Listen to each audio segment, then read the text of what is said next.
Financial planning is a skill that everyone should possess, but while creating investment goals may appear simple, actually acting on them is another story. Many of us struggle because we don't know where to begin or what the best course of action is. It all begins with understanding what truly matters in your life goals. Want to know the rest? Stay tuned.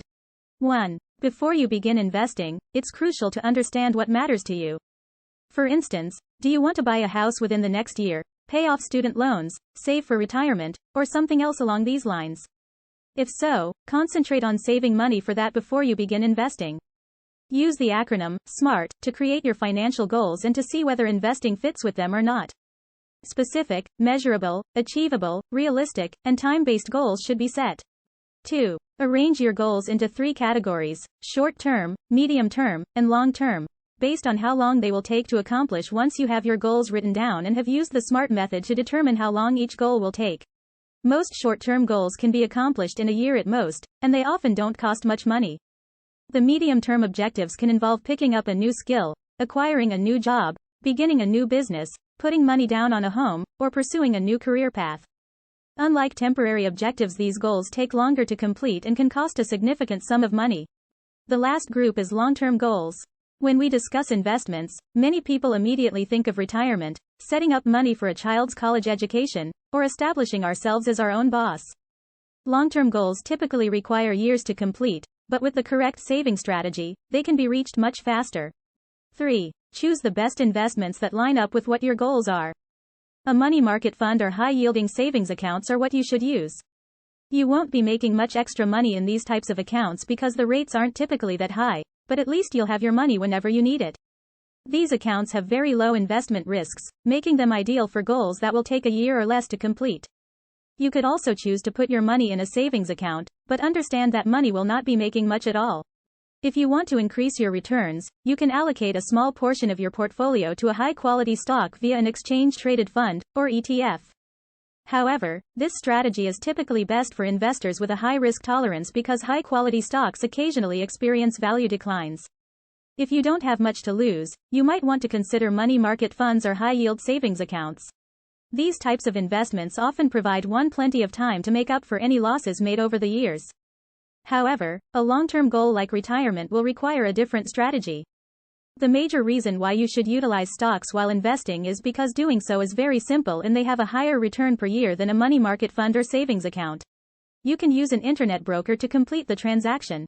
To reduce your risk of loss, I would advise you to diversify your holdings in securities.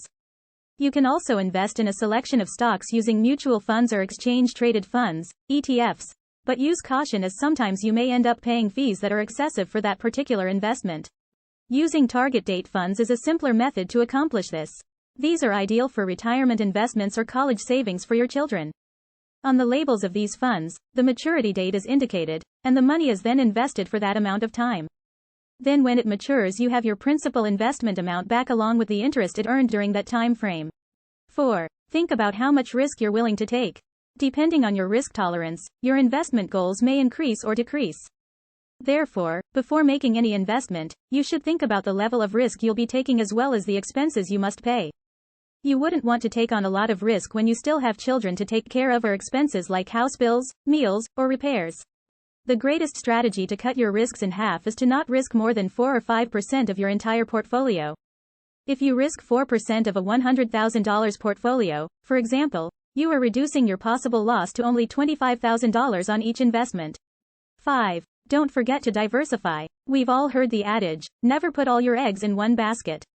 While investing in some sectors can occasionally yield very promising outcomes, doing so is never a wise idea regardless of the exceptional outcomes you're expecting. And as we know, things don't always go as expected. The key is to diversify your investments so that other sectors continue to grow even if one sector falters. Rates of interest, the economy, politics, wars, and even the weather are a few among many factors that can affect your investments. One of the best methods for avoiding market fluctuations is to have a diverse investment portfolio. 6. Put up a workflow for investments. One of the best ways to succeed in investing is to create a plan of action. This is sometimes referred to as a workflow and it describes your process for saving and investing. Without clear goals and objectives, it will be more difficult to adopt the workflow. Before you get to this stage, you only know what matters to you and have already grouped your goals according to their time of completion. One of the most important lessons to be gleaned from the subject of investment workflow is that there are diverse family structures and varying costs of living. Before selecting what will work best for you, you'll need to evaluate your unique circumstances utilizing a variety of pieces of information. Typically, a flexible and adaptable design would be one that needs to be adjusted significantly or totally. 7. Decide how much to invest. Sometimes, we tend to work without first assessing how much we'll need to invest and in what. I understand it's easy to do without first considering the exact amount to invest. However, knowing the exact amount to invest should always be the first priority by determining when you'll need the money. You may calculate how much you need to save each year to meet your financial goals. When it comes to retirement, the answer is typically as much as is practical, but for more specific goals like education planning, you can reverse engineer the amount you have to save. It doesn't really matter when you start saving. The important thing is that you will be ahead of the game when you know how much to invest in the time you have. 8. Consistently review your investment goals. Now that you've done all of that and have started investing, you'll also need to make sure that you regularly review your investment goals so that you know where you stand. It's understandable for goals to change occasionally, so you need to keep check on them and change them where necessary. Typically, medium-term and long-term goals turn into short-term goals over time, so when you reach this point, if we're being realistic, you should reconsider your investment strategy. Knowing your investment goals is always the first step towards successfully achieving them. All you need to do is meticulously think through what your short-term goals, medium-term goals, and long-term goals look like and begin investing according to the time frame that applies to you. Remember to consider how much you will need to spend to achieve each goal, and then it won't hit you as a surprise.